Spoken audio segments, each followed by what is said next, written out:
America Iran के बीच परमाणु कार्यक्रम की 2 चरण की बात हो चुकी है।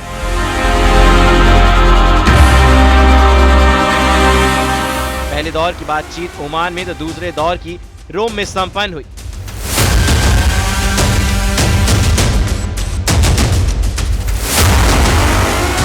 अमेरिका ने ईरान के साथ बातचीत को सकारात्मक करार दिया है। परमाणु कार्यक्रम वार्ता को लेकर संतुष्ट दिख रहा है। अंतर्राष्ट्रीय परमाणु ऊर्जा एजेंसी यानी कि IAEA के प्रमुख राफेल ग्रोसी ने भी इसे महत्वपूर्ण कदम बताया है।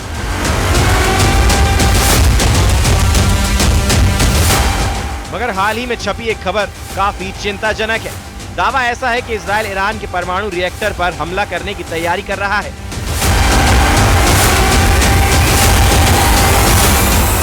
इस खबर के बाद से पूरी दुनिया में हड़कंप मचा हुआ है, खासकर उन देशों में जो इस समस्या का हल कूटनीति के जरिए हल करने की वकालत करते हैं।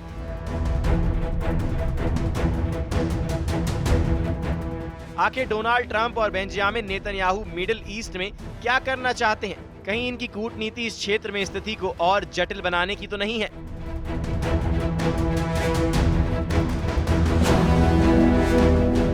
उनके कदम न केवल मिडिल ईस्ट बल्कि वैश्विक शांति और अर्थव्यवस्था पर भी गहरा प्रभाव डाल सकता है। 2015 के बाद पहली बार ईरान और अमेरिका के बीच परमाणु वार्ता शुरू हो चुकी है। इस वार्ता पर अमेरिका ने 2018 में छोड़ दिया था। ट्रंप ने कहा कि ऐसा एक परमाणु समझौते को प्राथमिकता देते हैं जो मान्यता प्राप्त हो। अगर दोनों देशों के बीच वार्ता विफल होती है तो उन्होंने सैन्य विकल्प की बात की। हालांकि इजराइल के ईरान पर हमले की ताज़ा रिपोर्ट को गौर करें तो ये उनकी ही वार्ता विफल होने की सूरत में प्लानिंग हो सकती है। इधर ईरान ने भी चेतावनी दी है कि वह अपने संवर्धन को हथियार ग्रेड स्तर तक बढ़ा सकता है। यह भी साफ करता है कि दोनों पक्षों में अभी भी विश्वास की कमी है।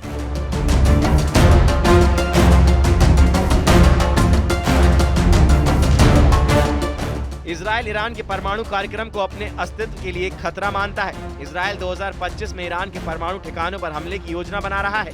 इजरायली खुफिया एजेंसियां और सेना लंबे समय से इन ठिकानों पर नजर रखी हुई हैं। बेंजामिन नेतन्याहू ने बार बार कहा है कि वह ईरान को परमाणु हथियार हासिल करने की अनुमति नहीं देंगे। न्यूयॉर्क टाइम्स की एक रिपोर्ट में दावा किया गया है कि नेतन्याहू ने ट्रंप के साथ भी इस हमले की जानकारी दी है।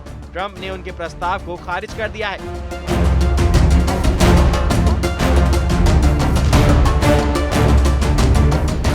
नेतन्याहू की कूटनीति में आक्रामकता और राजनीतिक धैर्य दोनों दिखाई देते हैं। वह अमेरिका के समर्थन के बिना भी हमले की क्षमता का दावा करते हैं, लेकिन अमेरिकी सहायता के बिना यह जोखिम भरा हो सकता है। अमेरिकी खुफिया रिपोर्ट्स के अनुसार बड़े हमले क्षेत्र में व्यापक युद्ध को भड़का सकते हैं। इसके बावजूद इजराइल ने पहले भी ईरान के परमाणु वैज्ञानिक मोहसिन फखरीजादे की हत्या जैसे गुप्त ऑपरेशन को अंजाम दिया है।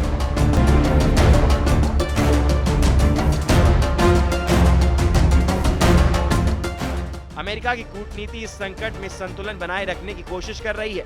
ट्रंप प्रशासन में भी 2 गुट उभरे हैं। एक कूटनीति का समर्थन करता है जिसमें उपराष्ट्रपति JD वेंस शामिल हैं, जबकि दूसरा सैन्य कार्रवाई की वकालत करता है। अमेरिका ने इजराइल को हथियारों की आपूर्ति बढ़ा दी है, लेकिन साथ ही ईरान के साथ वार्ता को प्राथमिकता दी है। यह दोहरी नीति क्षेत्र में तनाव को कम करने और युद्ध को टालने की कोशिश है। बताते चलें कि ईरान ने पिछले साल अप्रैल में ही इजराइल पर ड्रोन और मिसाइल हमले किए थे। साथ ही सहयोग ग्रुप हिजबुल्ला और हूती विद्रोहियों के जरिए जवाबी कार्रवाई की धमकी देता रहा है।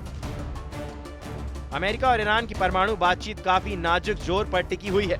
अगर ये बातचीत सफल नहीं हुई या फिर इजराइल ईरान के परमाणु रिएक्टर पर हमला कर देता है तो मिडिल ईस्ट में तबाही आ जाएगी।